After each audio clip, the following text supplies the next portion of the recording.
Pandya store சீரியலில் அடுத்த வர எபிசோடில் நம்ம முத்துவேல் இருந்துட்டு என்னால் உனக்கு தானே ரொம்ப கஷ்டம், என்ன இதில் போய் என்ன கஷ்டம் இருக்க போகுது, அதெல்லாம் ஒரு கஷ்டமும் இல்லை, உங்களுக்கு ஒன்றும் ஆகலைன்னு டாக்டர் சொல்லிட்டாவே அதுவே எனக்கு போதும் அப்படின்னு சொல்லிட்டு நம்ம கதிர் வந்து சொல்லிக்கிட்டு இருக்காங்க.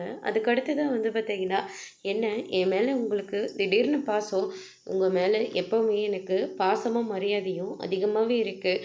என்ன ஆரம்பத்தில் எங்கள் அப்பாவையும் எங்கள் அம்மாவையும் அசிங்கப்படுத்தினதுனால கொஞ்ச நாள் பிடிக்காமல் போச்சு.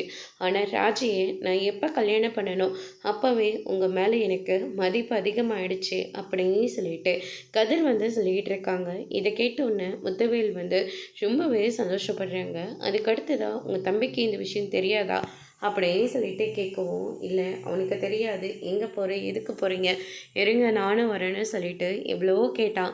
ஆனால் நான் தான் வேணவே வேண்டாம், நானே போய் முடிச்சுட்டு வந்துடுறேன்னு சொல்லிட்டு என் பாட்டுக்கு நான் கிளம்பி வந்துட்டேன் அப்படின்ற மாதிரி சொல்லிடுறாங்க. இல்லை நம்ம 2 பேரும் நின்றுட்டு இருந்தோம், அதை பார்த்து அவருக்கு ஏதாவது சந்தேகம் அது வந்திருக்குமா, வந்திருக்கலாம், சரி பார்த்துக்கலாம் விடுங்க அப்படின்னு சொல்லிட்டு நம்ம முத்துவேல் வந்து சொல்லிக்கிட்டு இருக்காங்க. சரி ஒரு நிமிஷம் இருங்க, உள்ள ட்ரீட்மெண்ட்காக தானே நம்ம போக போகிறோம், உங்ககிட்ட பணம் இருக்காது, ஏதாச்சும் டாக்டர் கேட்டால் இந்த பணத்தை நீங்கள் கொடுங்க அப்படின்னு சொல்லிட்டு நம்ம முத்துவேல் வந்து கதிர்கிட்ட வந்து பணத்தை கொடுக்குறாங்க. இதை கதிர் இருந்துட்டு இந்த பணம்லாம் எனக்கு வேண்டாம், நானே பார்த்துக்கிறேன் அப்படின்ற மாதிரி சொல்லிடுறாங்க. அதோட இன்னைக்கான பிரமோ முடிச்சிருக்காங்க.